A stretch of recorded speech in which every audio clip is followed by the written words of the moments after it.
नमस्कार। Lord William Bentinck secondary school द्वारा आयोजित हिंदी की कक्षा में आप सभी का स्वागत है।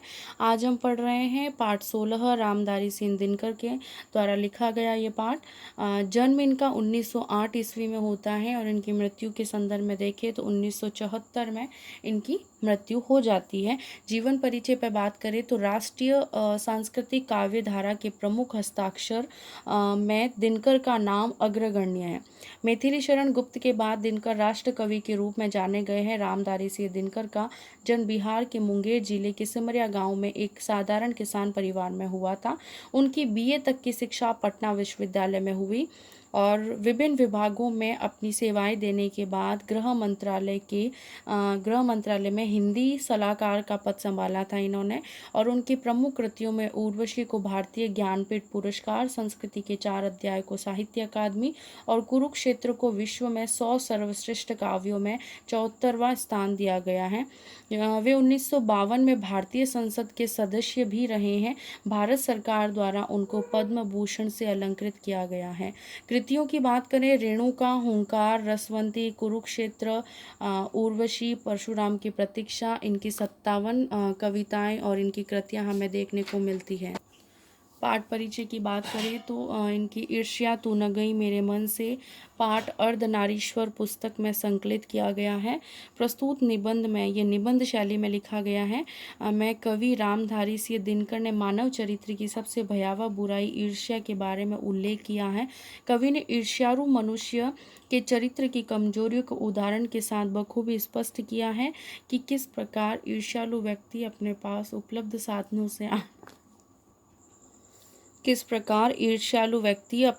उपलब्ध साधनों से आनंद न उठाकर दूसरों के पास उपलब्ध साधनों से कूदकर अपने जीवन मूल्यों का ह्रास करता है। कवि दिनकर ने एक तरफ ईर्ष्यालु लोगों से बचने का उपाय दिया है, तो दूसरी तरफ जो है लोग ईर्ष्यालु स्वभाव के हैं, वे किस प्रकार ईर्ष्या की लत से बच सकते हैं के लिए रास्ता सुझाया है। निश्चय ही यह निबंध स्वाभाविक मानवीय कमजोरियों को दृष्टिपात कराने में भाव एवं भाषा की दृष्टि से समर्थ है।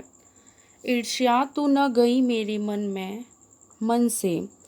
मेरे घर में दाहिने एक वकील रहते थे जो खाने पीने में अच्छे हैं, दोस्तों को भी खूब खिलाते हैं और भाई सोसाइटियों में भी भाग लेते हैं। बाल बच्चों से भरा पूरा परिवार है और नौकर भी सुख देने वाले और पत्नी भी अत्यंत मृदुभाषिनी है। भला एक सुखी मनुष्य को और क्या चाहिए, मगर वे सुखी नहीं है। उनके भीतर कौन सा दाहा है इसे मैं भली भांति जानता हूँ। दरअसल उनके बगल में जो बीमा एजेंट है, उनके वैभव की वृद्धि से वकील साहब का कलेजा जलता रहता है। वकील साहब को भगवान ने जो कुछ दे रखा है वह उनके लिए काफ़ी नहीं दिखता है। वह इस चिंता में भुने जा रहे हैं कि काश एजेंट की मोटर, उसकी मासिक आय और उसकी तड़क भड़क मेरी भी हुई होती। ईर्ष्या का यही अनोखा वरदान है। जिस मनुष्य के हृदय में ईर्ष्या घर बना लेती है, वह उन चीज़ों से आनंद नहीं उठाता जो उसके पास मौजूद है, बल्कि उन वस्तुओं से दुख उठाता है जो दूसरों के पास है। वह अपनी तुलना दूसरों के साथ करता है और इस तुलना में अपने पक्ष में सभी अभाव उसके हृदय पर दंश मारते हैं। दंश के इस दाह को भोगना कोई अच्छी बात नहीं है, मगर ईर्ष्यालु मनुष्य करे भी तो क्या। आदत से लाचार होकर उसे यह वेदना भोगनी ही पड़ती है। एक उपवन को पाकर भगवान को धन्यवाद देते हुए उसका आनंद नहीं लेना और बराबर इस चिंता में निमग्न रहना कि इससे भी बड़ा उपवन क्यों नहीं मिला, यह ऐसा दोष है जिससे ईर्ष्यालु व्यक्ति का चरित्र भी भयंकर हो उठता है। अपने अभाव पर दिन रात सोचते वह सृष्टि की प्रक्रिया को भूलकर विनाश में लग जाता है और उनकी उन्नति के लिए उद्यम करना छोड़ करके वह दूसरों को हानि पहुंचाने को ही अपना श्रेष्ठ कर्तव्य समझने लगता है। ईर्ष्या की बेटी का नाम निंदा है। जो मनुष्य या जो व्यक्ति ईर्ष्यालु होता है, वही बुरे किस्म का निंदक भी होता है। दूसरों की निंदा वह इसीलिए करता है कि इस प्रकार दूसरे लोग, जनता अथवा मित्रों की आंखों से गिर जाएंगे और जो स्थान है उस पर मैं अनायास ही बैठा दिया जाऊंगा। मगर ऐसा न आज तक हुआ है और न होगा। दूसरों को गिराने की कोशिश तो अपने को बढ़ाने की कोशिश नहीं कही जा सकती। एक बात और है कि संसार में कोई भी मनुष्य निंदा से नहीं गिरता, उसके पतन का कारण सद्गुणों का ह्रास होता है। इसी प्रकार कोई भी मनुष्य दूसरों की निंदा करने से अपनी उन्नति नहीं कर सकता, और उन्नति तो उसकी तभी होगी जब वह अपने चरित्र को निर्मल बनाए एवं गुणों का विकास करें। ईर्ष्या का काम जलाना है, मगर सबसे पहले वह उसी को जलाती है जिसके हृदय में उसका जन्म होता है। आप भी ऐसे बहुत से लोगों को जानते होंगे जो ईर्ष्या और द्वेष की साकार मूर्ति हैं, और जो बराबर इस फ़िक्र में लगे रहते हैं कि कहाँ सुनने वाला मिले और अपने दिल का गुबार निकालने का मौका मिले। श्रोता मिलते ही उनका ग्रामोफ़ोन बजने लगता है और वे बड़ी ही होशियारी के साथ एक-एक कांड इस ढंग से सुनाते हैं मानो विश्व कल्याण को छोड़कर उनका और कोई ध्येय नहीं हो। अगर ज़रा अपने इतिहास को देखिए और समझने की कोशिश कीजिए कि जब से इन्होंने या उन्होंने इस सुकर्म का आरंभ किया है, तब से वे अपने क्षेत्र में आगे बढ़े हैं या पीछे हटे हैं। यह भी वे निंदा करने में संयम और शक्ति का अपव्यय नहीं करते तो आज उनका स्थान कहाँ होता। चिंता को लोग चिता कहते हैं। जिसे किसी प्रचंड चिंता ने पकड़ लिया है, उस बेचारे की जिंदगी ही खराब हो जाती है। किंतु ईर्ष्या शायद फिर चिंता से भी बदतर चीज है, क्योंकि वह मनुष्य के मौलिक गुणों को ही कुंठित बना डालती है। इसको आप विशेष रूप से ध्यान रखेंगे। मृत्यु शायद फिर भी श्रेष्ठ है वनिस्पत इसके ही हमें अपने गुणों को कुंठित बनाकर जीना पड़े। चिंता दग्ध व्यक्ति समाज की दया का पात्र है, किंतु ईर्ष्या से जला भुना आदमी जहर की चलती फिरती गठरी के समान है, जो हर जगह वायु को दूषित करती फिरती है। ईर्ष्या मनुष्य का चारित्रिक दोष नहीं है, प्रत्युत इससे मनुष्य के आनंद में भी बाधा पड़ती है। जब भी मनुष्य के हृदय में ईर्ष्या का उदय होता है, सामने का सुख उसे मंदिर सा दिखने लगता है। पक्षियों के गीत में जादू नहीं रह जाता और फूल तो ऐसे हो जाते हैं मानो वे देखने के योग्य ही नहीं हो। आप कहेंगे कि निंदा के बाण अपने प्रतिद्वंदियों को बेध कर हंसने में एक आनंद है, और यह आनंद ईर्ष्यालु व्यक्ति का सबसे बड़ा पुरस्कार है। मगर यह हंसी मनुष्य की नहीं, राक्षस की हंसी होती है। यह आनंद दैत्यों का आनंद होता है। ईर्ष्या का एक पक्ष सचमुच ही लाभदायक है। हो सकता है जिसके अधीन हर आदमी, हर जाति और हर दल अपने और अपने प्रतिद्वंदी का द्वंद्वी का समकक्ष बनाना चाहता है, किंतु यह तभी संभव है जबकि ईर्ष्या से जो प्रेरणा आती हो वह रचनात्मक हो।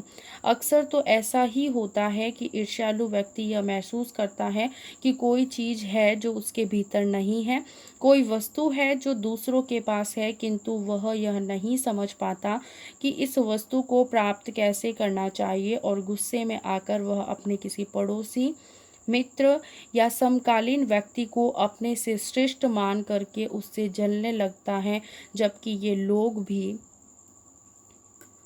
अपने आप में शायद वैसे ही असंतुष्ट हो। आपने यही देखा होगा कि शरीफ लोग यह सोचते हुए अपना सिर खुजलाया करते हैं कि फला आदमी मुझसे क्यों जलता, मैंने तो उसका कुछ भी नहीं बिगाड़ा है, और अमुक व्यक्ति इस कदर निंदा में क्यों लगा हुआ है। सच तो यह है कि मैंने सबसे अधिक भलाई उसकी ही की है। यह सोचते हैं मैं तो पाक साफ हूँ, मुझ में किसी व्यक्ति के लिए दुर्भावना नहीं बल्कि अपने दुश्मनों की भी भलाई ही सोचा करता हूँ। फिर ये लोग मेरे पीछे क्यों पड़े हुए हैं, मुझ में कौन सा वह ऐब है जिसे दूर करके मैं इन दोस्तों को चुप कर सकता हूँ। ईश्वरचंद्र विद्यासागर जब इस तजुर्बे से होकर गुजरे, तब उन्होंने एक सूत्र कहा, तुम्हारी निंदा वही करेगा जिसकी तुमने भलाई की है। और निश्चय जब इस कूचे से होकर निकला, तब उसने जोरों का एक ठहाका लगाया और कहा कि यार, ये तो बाजार की मक्खियां हैं जो अकारण हमारे चारों ओर भिनभिनाया करती है। देखिए, इस लाइन से बहुत बड़ी बात यहाँ पर दिनकर जी ने कह दी है। ये सामने प्रशंसा और पीठ पीछे निंदा किया करते करते हैं।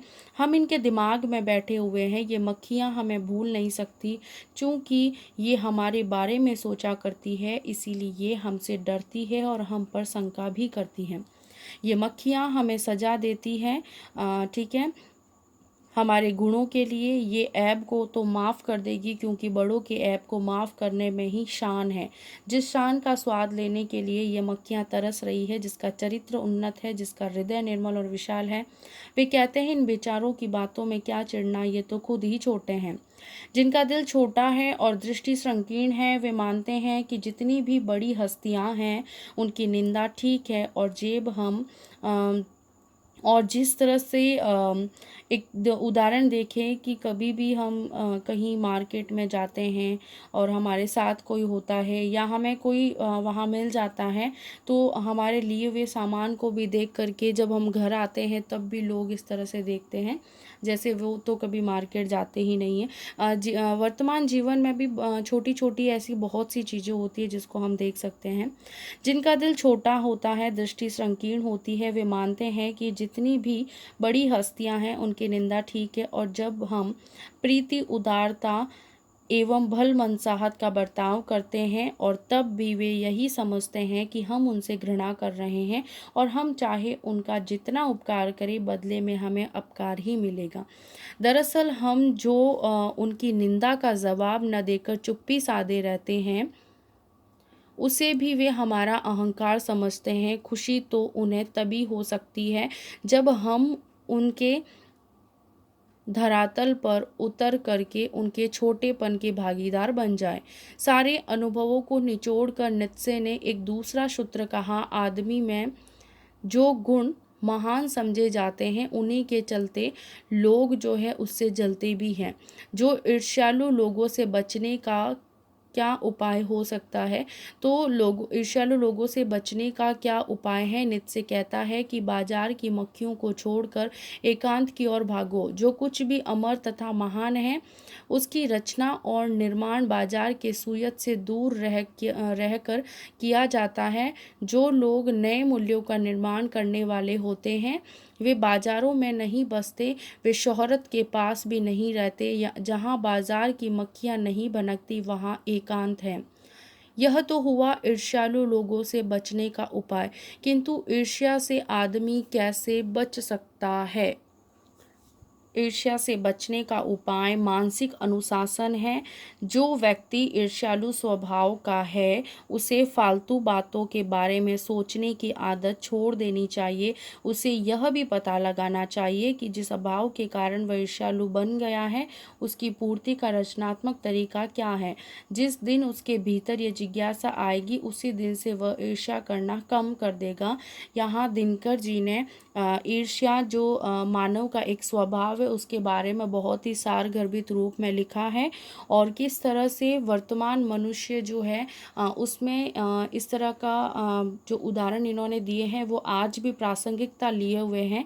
जो हम इस पाठ को पढ़ने के बाद आपने भी इसका अंदाज़ा लगा लिया होगा कि किस तरह से हमारे इर्द गिर्द के लोग जो हम देखते हैं, कहीं ना कहीं ये पाठ आज के संदर्भ में एकदम सत्य घटना पर चरितार्थ होता है। धन्यवाद।